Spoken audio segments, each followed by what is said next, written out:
Sometimes the most frustrating part of change is this. You already think differently. You understand the pattern. You know what you want to stop doing. You may even know exactly what you want to do instead. And yet, when the real moment arrives, your behavior still looks familiar. You over-explain. You say yes too quickly. You avoid the conversation. You abandon the routine after one disruption. Then you think, maybe I never really changed.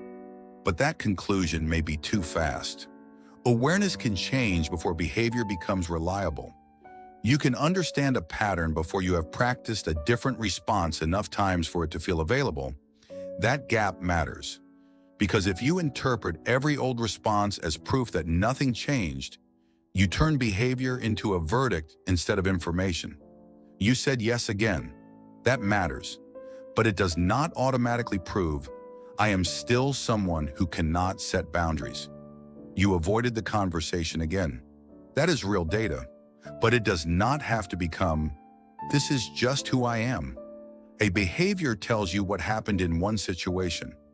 Identity turns that behavior into a permanent conclusion. This is where one idea from Atomic Habits by James Clear becomes useful.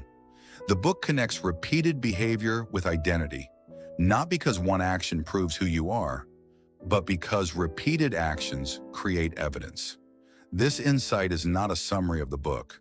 We are using that idea to understand something more specific. Why a new way of seeing yourself can feel weak when your behavior is still giving the old model more evidence. If your old response has years of repetition behind it, a new response may feel awkward at first. That does not automatically mean it is fake. It may simply have less history. You may still feel the urge to explain everything and send one clear sentence. You may still want to say yes immediately and answer, I'll get back to you. You may still want to quit and stay with the task for 10 more minutes. The old impulse can remain. The difference is that it no longer has to control the entire response. And this is important. One different action does not mean you have become a different person. It means the old prediction was not completely accurate this time. That is enough, because change does not always begin with confidence. Sometimes it begins with evidence, then more evidence, then a response that becomes slightly less unfamiliar. So the next time you repeat an old behavior, do not ask only, why am I still doing this? Ask, what response has not caught up yet? And then, what is one small action that would give that response a little more history?